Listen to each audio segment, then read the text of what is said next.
let me start with a kind of rather general question, which is in fact the first one, which was down there from John Knowles. He asks, what can individuals do in the current scenario to make a difference? What can we do to make a difference? That might be slightly outside of my of my remit.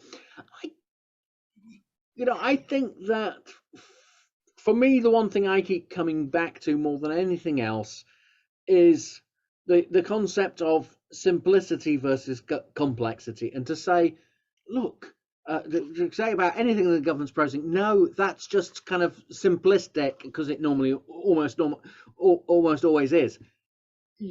We can't carry on in that way. We've got to treat this in a serious way. You need to be responding properly, not with kind of sound bites, culture wars, and kind of generally yelling over the over from the cliffs of Dover. I think that's what it a starting point comes down to. I'm no campaigner, so others will know a lot more about campaigning. But as I say, I think it is bringing evidence to light, but bringing evidence to say there's no simple solutions here. We've brought ourselves into a very complex situation, and now we need to be mature about it, not behave like spoiled brats. And I fear that that's what the government does. Is it led from the top? It behaves like a spoiled brat around this. The EU should give us more. Why should they give us more? This was supposed to be a no-lose situation. So that would be my instinct is what I always try and do is point out where things are too simplistic and where we actually, we need a proper discussion. But each will find their own ways that make sense to them.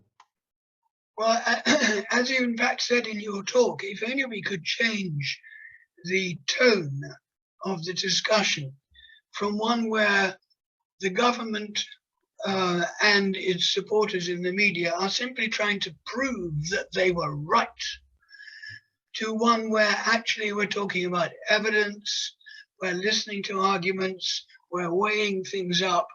But there's too much spinning, there's too much politics in this. And I think you said that recently also in another talk, which I listened to that you gave, which is a great pity.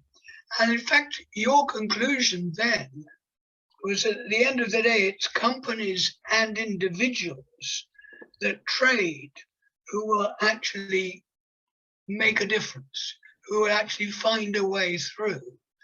The government having, as you said, legislated kind of for trade barriers against the UK, it is companies and individuals who trade who have to find the way through the solutions with the help of people like you. Okay, can I go back to a rather kind of basic question on international trade about tariff and non-tariff barriers, tariffs and non-tariff barriers.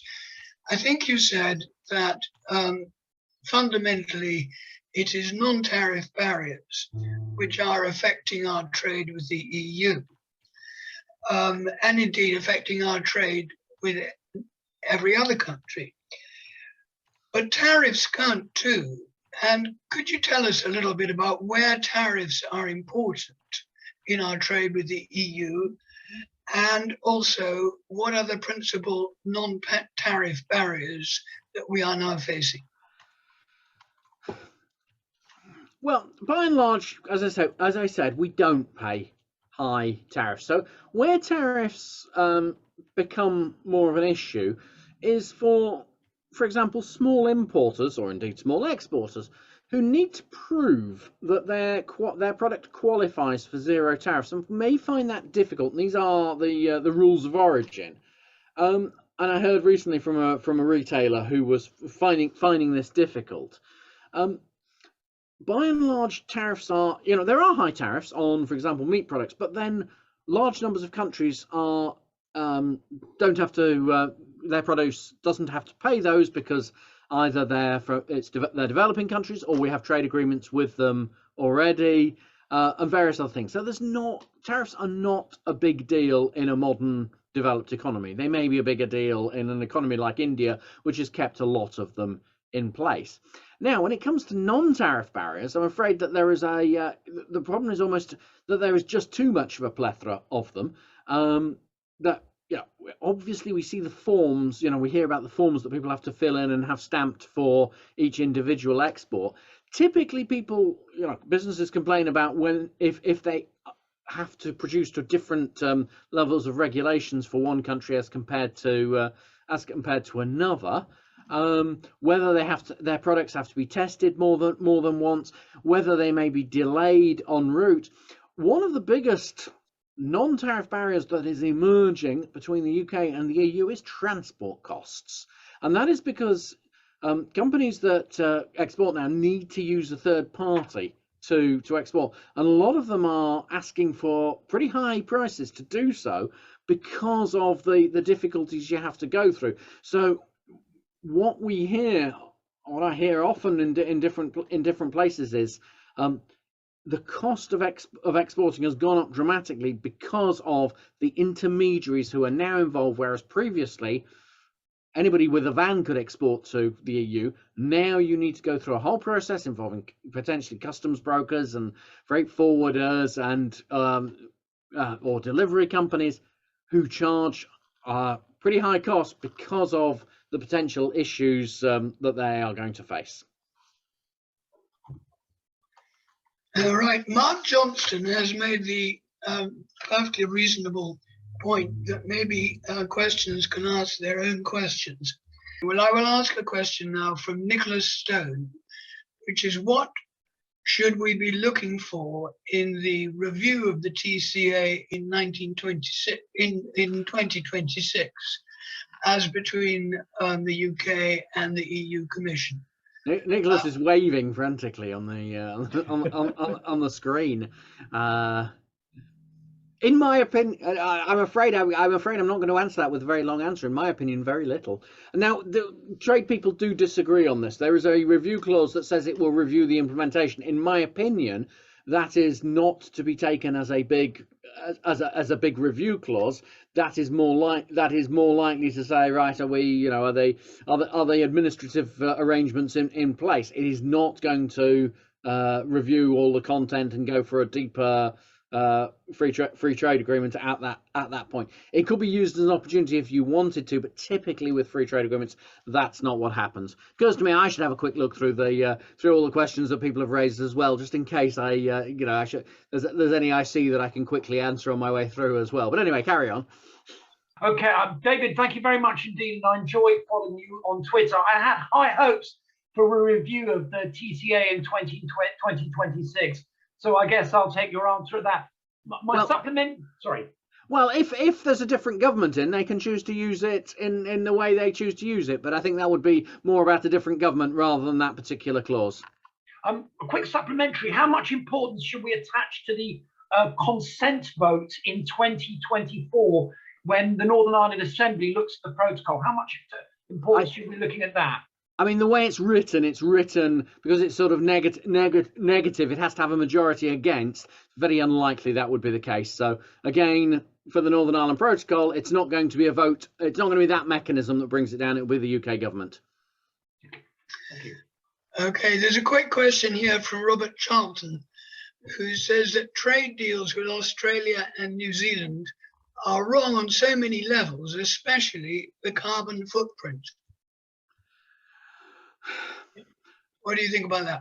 Look, I don't want to get into food miles because people have a lot of arguments about that sort of issue, and there can be arguments in favour of if Australia or New Zealand can produce food much more efficiently.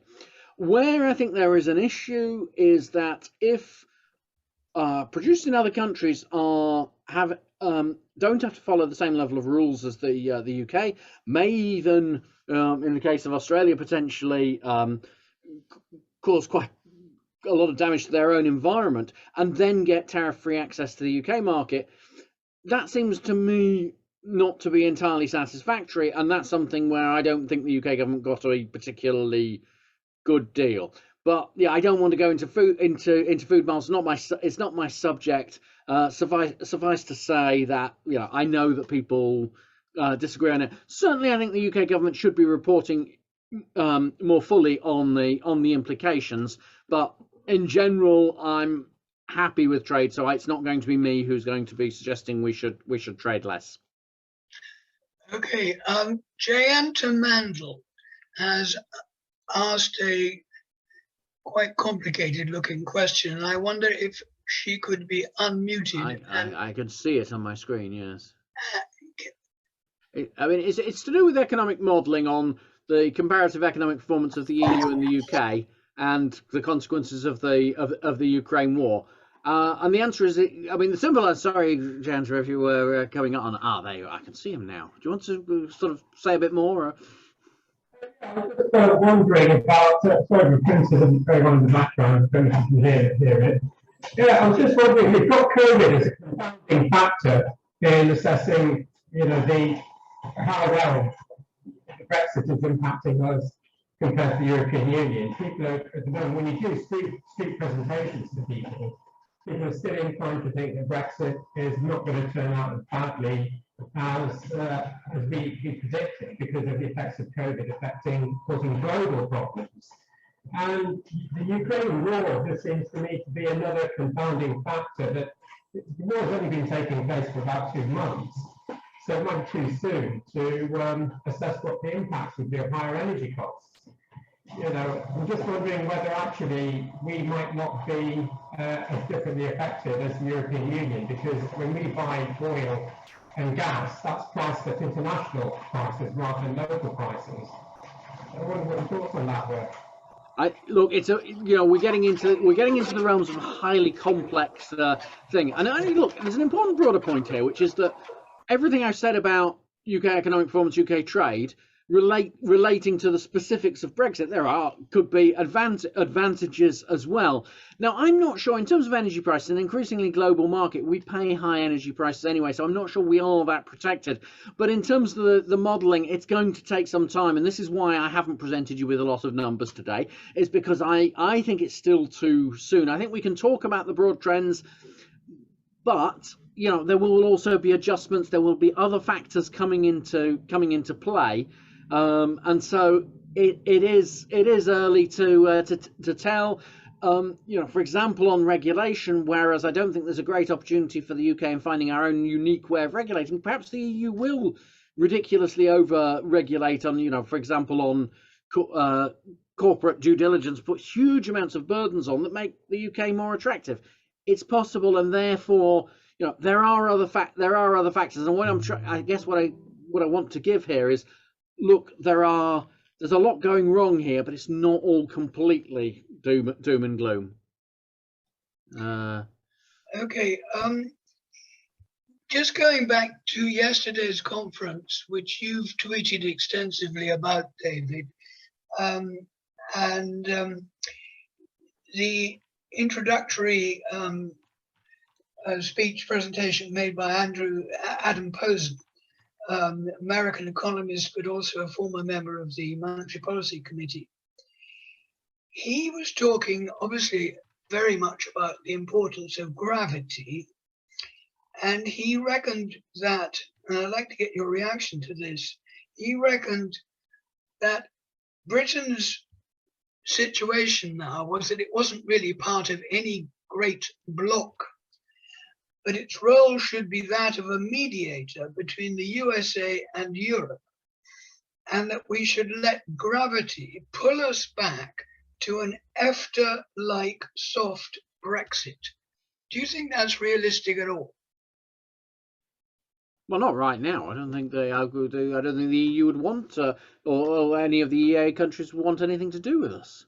Look, that's up to how the UK debate goes. I think I think gravity and businesses will want the UK to still be in the orbit of the EU. So I think it is likely over time that we will strengthen relations in various areas, but I couldn't say how that will that will come about. Right now, and I'm just flipping, I see a question about, you know, what a new European institutional infrastructure and trade freely in a cooperative way. Look, Europe's got the, you know, they've decided what their infrastructure is, and we're now trying to work out what ours should be. I think it will take a number of years for the UK to actually sort of work through all the issues, realise that you know, the model we set is not going to be one that lots of other people follow. So we've got our own issues, and I think it will take quite a long time to work through that in whatever way. Yeah, EFTA used to be quite a popular solution to this. I don't know whether it still would be. I'm sorry, I'm sort of sitting on the fence on that one very much. Okay. I wonder if I could ask you a question about your own personal experience, David, in the sense that before you joined ECIPE, if that's what we should call it, you spent 9 years working on international trade at a very senior level in government departments. So you were a civil servant. Yes. Did you conclude that your contribution would be more effective outside government? And if so, can you tell us why? And I'd have to give something away here, which is that the last 6 years of my executive life, I spent as a chief executive in a government agency as a civil servant. In your experience, are civil servants too beholden to ministers to be effective, to be as effective as they could and should be? Well, I think those are very good questions. From my own point of view, I always thought that after the referendum that the opportunities for me would probably be outside of the civil service. I hadn't, you know, I knew a fair amount about trade, but I also realised that there were going to be lots of new people coming in with their own, you know, with their own agenda, and I just felt that. I'd been in the private sector. I felt it was. I would go back. I didn't realise I'd go to a think tank, but I felt, I don't know, I had that instinct right from the start. That wasn't political. The role of civil servants right now it has been difficult since 2016. Since Theresa May became Prime Minister, it became much more secretive.